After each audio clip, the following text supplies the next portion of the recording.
माह मुहर्रम में हमारे यहाँ जो आम तौर पे कल्चर है वो तो आपको पता ही है, लेकिन हम सीरत हुसैन की बात करें।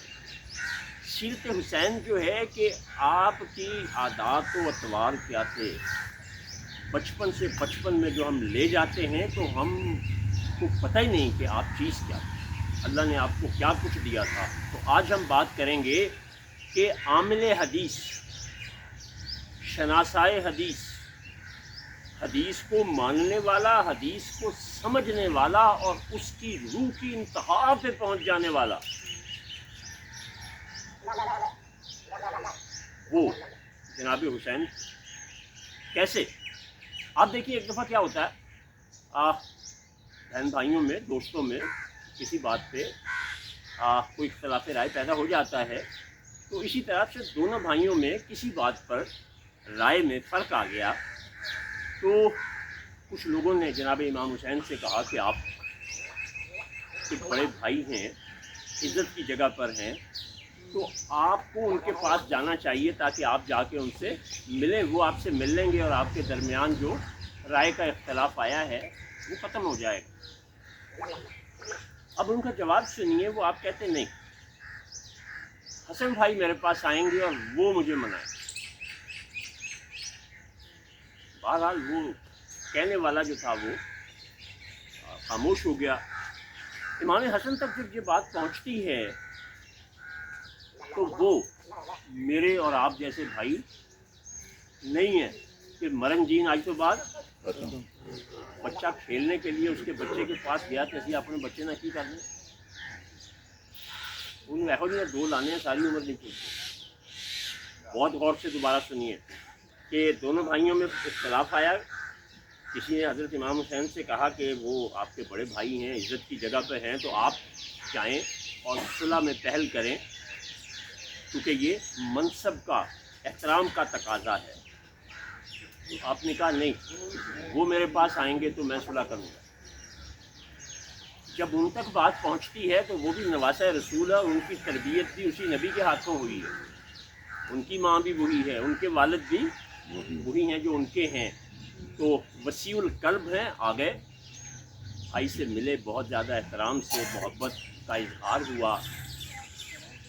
फिर पूछा जाता है कि आपने ऐसा किया क्यों? तो वो कहने लगे कि मैंने नाना से सुना है कि सुलह में पहल करने वाला जन्नत में पहले दाखिल होगा, तो मेरी गैरत गवारा नहीं करती कि मैं छोटा हूँ और मेरा बड़ा भाई मुझसे पहले की बजाय मुझसे बाद में जन्नत में जाए।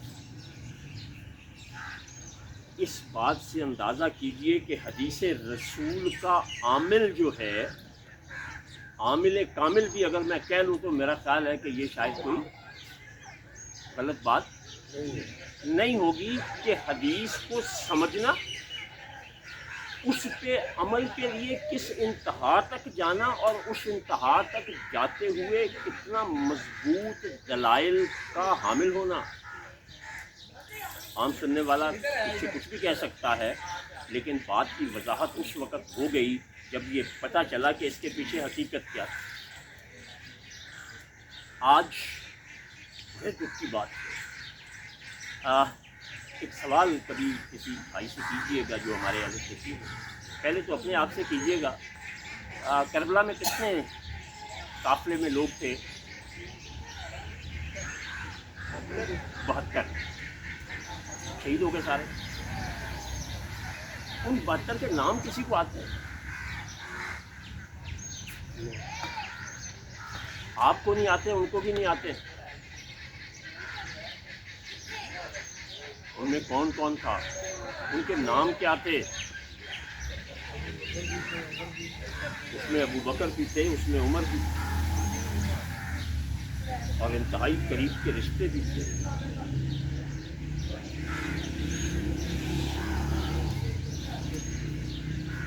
एक चीज़ जो नफरत के तौर पे आती है, सिर्फ एक ही बात आज कहूँगा, ये इत्तेहाद बैनुल मुस्लिमीन के नुक्ता नज़र से, ना कि फसाद के लिए, क्योंकि हमारा जो मुकर्रर है वो ज़ाकिर हो, वो आलिम हो, आलिम तो खैर मैं नहीं कहूँगा कि वो मुकर्रर हो या ज़ाकिर हो, اس نے اپنی تقریر کو کامیاب کر دیا، اور تقریر کو کامیاب کرنے کے لیے مسالہ ڈالنا بڑا ضروری ہے۔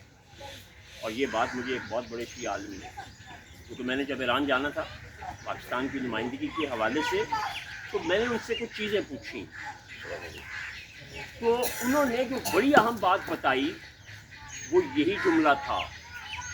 انہوں نے کہا تمہارا میرے پاس آنا بتاتا ہے کہ تم ہم میں سے نہیں، ورنہ تم میرے پاس کبھی نہ آتے۔ تو میاں سنو تو علماء تمہارے ہوں یا ہمارے ہوں، یہ بہت غور سے سنیے گا، وہ کہنے لگے کہ علماء تمہارے ہوں یا ہمارے ہوں، they are not scholar, they are speaker. Scholar اور اسپیکر کا فرق جو اس نے بتایا، واہ قربان کو گیا۔ اس نے کہا اسپیکر کی پہلی اور آخری خواہش ہوتی ہے کہ میری تقریر کامیاب ہو، واہ واہ ہو، لوگ کہیں ہائے ہائے ہائے۔ تو جو اسکالر ہوتا ہے اس کو اس سے غرض نہیں ہوتی کہ لوگ میری واہ واہ کریں گے یا نہیں کریں گے، اس کی خواہش اور کوشش یہ ہوتی ہے کہ جو علم مجھے اللہ نے دیا ہے میں وہ اس تک پہنچا دوں۔ پھر انہوں نے اور کچھ باتیں بتائیں ایران کے کلچر، اہل تشیع کے معاملات کے حوالے سے، اور آخری بات جو پھر کہی، انہوں نے کہا میں نے جو بات آپ سے کہی تھی نا، جو اسپیکر ہوتا ہے، ذاکر یا مولوی ہوتا ہے، وہ اپنی تقریر کو کامیاب بنانے کے لیے اس میں مسالہ ڈالتا ہے، چٹخارے دار مسالہ نہ ڈالے تو اس کی تقریر کامیاب نہیں ہے۔ یہی وجہ ہے کہ آپ اس طرح کے بیان، تقریریں اور مجلسیں سن کے جب باہر نکلتے ہیں، وہاں تو واہ واہ کرتے ہیں، باہر نکل کے کوئی طارق صاحب جیسا دانشور آپ سے پوچھے کہ یار تم وہاں گئے تھے تو کیا سنا، کہے گا یار وہ تینوں کی دسنا طارق، تم ہوتے تو تمہیں پتہ لگتا، یار کیا بیان تھا، کیا مجلس پڑی ہے۔ طارق صاحب کہتے ہیں یار کچھ مجھے بتا ہی دو۔